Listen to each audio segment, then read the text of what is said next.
ఎందుకో పాస్టర్లు మనలాంటి వారే అని తెలియదు, మనలాగే సాటి మనుష్యులని తెలియదు. వాళ్లకు సమస్యలు ఉంటాయి, వాళ్ళు అలసిపోతారు, వాళ్ళు విసిగిపోతారు, వాళ్ళు డిప్రెషన్కి గురవుతారు, వాళ్ళు ఒంటరితనాన్ని అనుభవిస్తారు.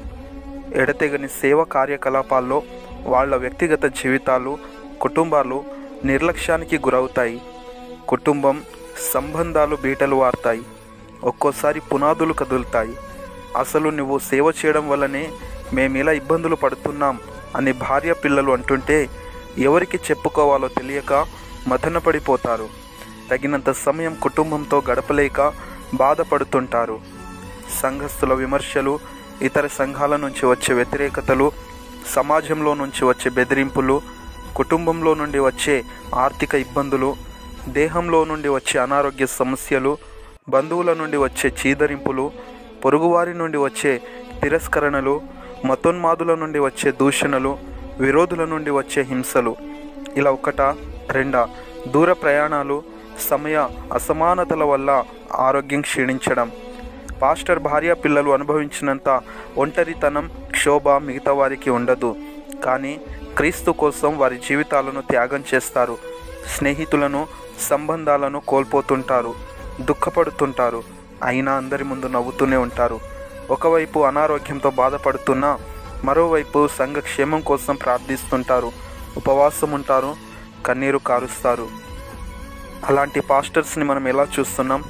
తిడుతున్నాం, దూషిస్తున్నాం, అపహాసిస్తున్నాం, అవమానిస్తున్నాం, నిందిస్తున్నాం, వెక్కిరిస్తున్నాం, చిన్నచూపు చూస్తున్నాం, పలువురిలో పరువు తీస్తున్నాం.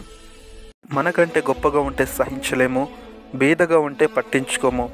హెచ్చరికగా వాక్యం చెబితే ప్రేమ లేదంటాము, నెమ్మదిగా చెబితే ఉద్యోగం లేదంటాము, నవ్వుతూ చెబితే రోషం లేదంటాము. ప్రార్థన కూటములు పెడితే పని లేదంటాము, పెట్టకపోతే భారం లేదంటాము. దశమ భాగం గురించి చెబితే డబ్బు పిచ్చోడు అంటాము, మనకేం పెట్టకపోతే పీషనరీ అంటాము. గృహ దర్శనం చేస్తే వచ్చాడ్రా బాబు అనుకుంటాము. ఇంటికి రాకపోతే మాలాంటి వారి ఇంటికి ఎందుకు వస్తాడులే అని ప్రచారం చేస్తాం. సంఘంలో ఒక స్థానం ఇస్తే నిర్లక్ష్యం చేస్తాం, ఇవ్వకపోతే మందిరం మానేస్తాం, తప్పులు వెతుకుతాం, దుష్ప్రచారం చేస్తాం. కానీ ఏనాడైనా మనం బాగుండాలని కోరుకుంటున్నాడు, ప్రార్థిస్తున్నాడు, ఉపవాసం ఉంటున్నాడు, కన్నీళ్లు పెడుతున్నాడు అని ఆలోచించామా? మంచి భోజనం తింటున్నాడని చూస్తున్నామా? మెరిసే తెల్లచొక్క వెనకాల చిరిగిన వస్త్రం ఉందని గుర్తిస్తున్నామా?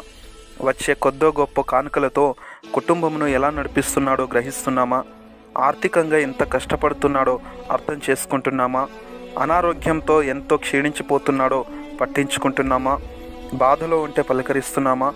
దుఃఖంలో ఉంటే ఓదారుస్తున్నామా? కానీ మనం మాత్రం ప్రభువు కొరకై సేవకుడు పడే ప్రయాసంలో ఇంకా భారంగానే ఉంటాము. సంఘాలు మారుస్తాం, పక్కనే సంఘం పెట్టి విశ్వాసులను లాక్కుంటాం, సేవకుడి బలహీనతలు చూస్తాం, అతని కుటుంబంలో లోపాలు వెతుకుతాం. ఎందుకో పాస్టర్లు మనలాంటి వారి అని మర్చిపోతాం. వారిపైన జోకులు వేస్తాం, కార్టూన్లు గీస్తాం, మీమ్స్ రాస్తాం, రోస్టింగ్ చేస్తాం. స్పందిస్తే సహనం లేదంటాం, ఊరుకుంటే తప్పు ఉందంటాము. అతని వల్లే నవ్వుతాం, అతన్ని ఏడిపిస్తాం, అతని వల్లే బాగుపడతాం, అతని నాశనంను కోరుకుంటాం. అయినా పాస్టర్ కూడా మనలాంటి వాడే అని మర్చిపోతాం.